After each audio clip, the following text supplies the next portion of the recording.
खुलुमबाय दिनै 21 फेब्रुवारि 2024 बुधबार कामरुप जिल्लानि सिङाव थानाय हाज' टाउनाव आयेननि बेरेखा रांनि लेनदेन खालामग्रा लेन्डार्स गासै 3 लेन्डार्सखौ एरेस्ट खालामदों आरो बिसोरनिफ्राय 3,50,000 रांबो आरो गोबां बेंक पासबुक आरो मबाइल फनबो बोखांनो हादों। हमजानाय दायनिगिरिफोरनि मुङा जाबाय ताइस उद्दीन आली, आजिरुर रहमान आरो माजिबुर रहमान। आईएमडी बोथोर बिफाना गाबोन 22 फेब्रुवारि खालारखालि सा सानजा भारतनि नागालेन्ड, मणिपुर, मिज'राम आरो त्रिपुरायाव गोबां अखा हागोन होननानै येल्ल' एलार्ट फोसावनाय जादों। आसाम सोरखारनि सोरखारि साख्रि मावथिफोरनि थाखाय मोनसे गोजोनथाव खौरां।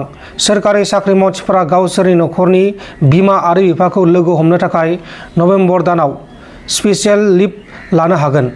6 आरो 8 नबेम्बराव लिभखौ लानो हागोन। 7 नबेम्बराव छठ पुजा, 9 नबेम्बराव सुनिबार आरो 10 नबेम्बराव रबिबार।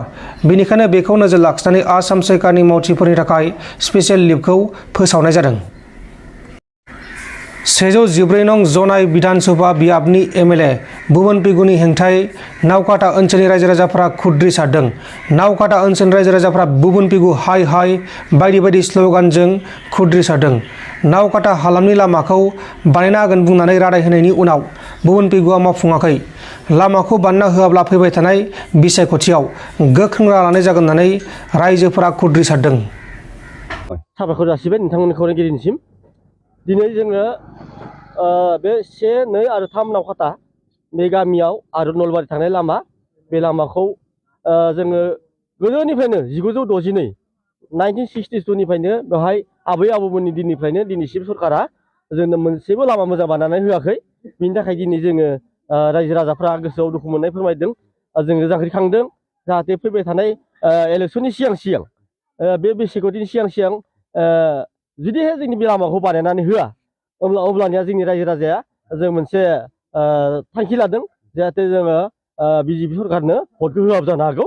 जुदिके जोङो बे लामाखौ रायजो राजाया बानायना होआबाथाय जों मोनसे थांखि आजावनाय जागोन। बेखौ जोङो मोनसे थांखि आजावदों।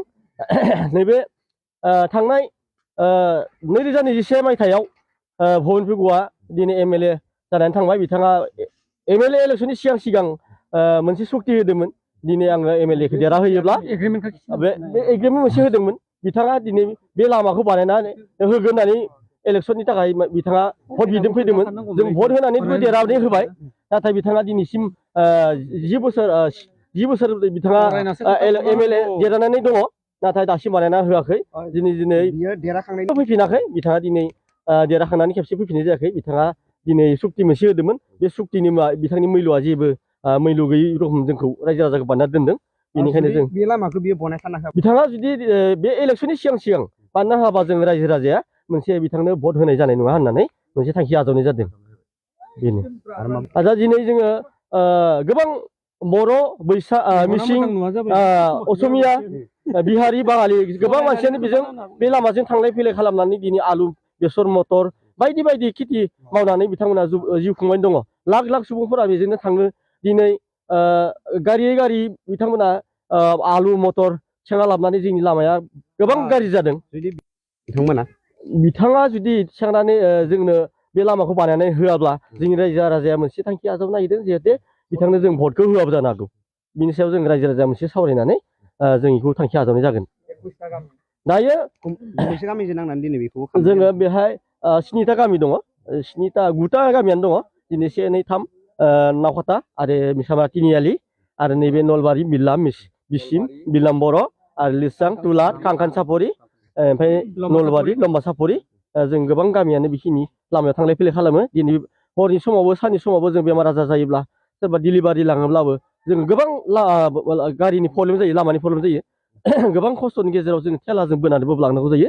बेनिखायनो जों बे लामाखौ नांथारगौ हिसाबै जों दिनै रायजोफोरा दिनै गोसोआव दुखु नांनाय फोरमायदों। जोंनि लामाया दिनै बेसेबांबा खस्थ'नि गेजेरजों गथ'फोरा थांलाय फैलाय दिनै अट'जों गोजान सिमेन्ट सापरि थांनांगौ जायो। दिनै गारि मटर थांनोबो गोबां खस्थ'। दिनै जोङो थाबायनो थाखायबो जों गालिन गुलिन हाखर हाला।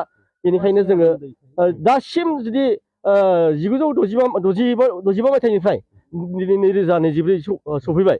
बिसिमहालागै दिनै सरकारा जोंनि मेगन फारसे जोंनि बे गामि फारसे जोंनि बे हालाम फारसे माने नुहुराखै बेनिखायनो जोङो रायजो राजाफोरा बेसेबांबा खस्थ'नि गेजेरजों दिनै हाब्रु हाला हाखर दैखर खस्थ'नि गेजेरजों जोङो भुगिनानै दङ बिनि थाखाय जोङो सरकारखौ खावलायदों जाहाथे MLA MP आरो CM सारफोरा जाहाथे जोंनि बेखौ बानायनानै होयो आरो गोजौनि जोंहा आफादफोरा जाहाथे जोंनि बे गामिखौ नाहरो बे जोंनि थांलाय फैलाय लामाखौ नाहरो आरो जोंनि गोग्गो दै लोंनाय आरो बे दैमा सेर सेरजोंनो गिदिर माथावरि होनानै जोंनि गामिखौ बे एरियाखौ प्रटेक्ट खालामनो थाखाय बेखौ जों रिकुवेस्ट खालामो जाहाथे जोंनि साननाय हास्थायनायखौ जाफुंहोयो अब्लाना जोंबो सरकारनि साननाय हास्थायनायखौ जों जाफुंहोगोन होननानै जों बिखिनियाव खावलायनाय थायो।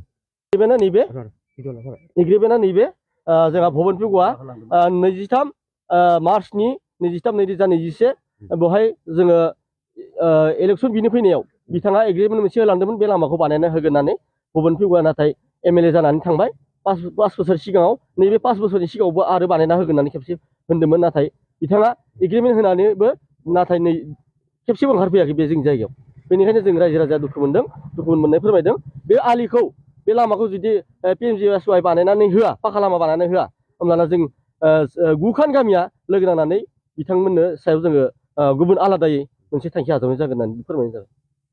जोङो दिनै भगन पेगु MLA सारनिसिम जोंनि बे सुक्तिखौ लानानैनो गाव सुक्ति होलांनाय बेखौ लानानै गाव बे लामाखौ बानायना होगोन होनना बुंनायलाय जोङो 9 खान गामिनि रायजो राजाफ्रा थांनानै बिथांनि न'खरसिम थांनानै बिथांनि भबनसिम थांनानै जों मोनसे लोगो हमनो सावरायनो सानदोंमोन बिथांजों रायलायनो सानदोंमोन नाथाय बिथाङा जोंखौ जोंनि फारसे जेबो खेल खालामनाय जायाखै जोंखौ नायफिननाय जायाखै बिनि थाखाय बेखौबो जोङो जोबोरैनो रायजो राजाफ्रा दुखु मोननानै फैदों नाथाय बिथांखौ जों MLA थिखांहरबाय नाथाय MLA थिखांहरनायनि उनाव बिथाङा जों रायजो राजाखौ गावजों सावरायनो होननानै गावनि न'आव थांनायावबो जोंखौ एसेबो खेल खालामहरनाय जायाखै दिनै जों रायजो राजाफ्रा दुखु मोननाय फोरमायदों जाहाथे इयुनाव बेबायदि जोंनि लामाखौ बानायना होआब्ला बिनि सायावबो जोङो गुबुन रोखोमै बा आलादा भाबै जों मोनसे थांखि आजाव जागोन आरो रायजोफ्रा दिनै सावरायनाय जादों।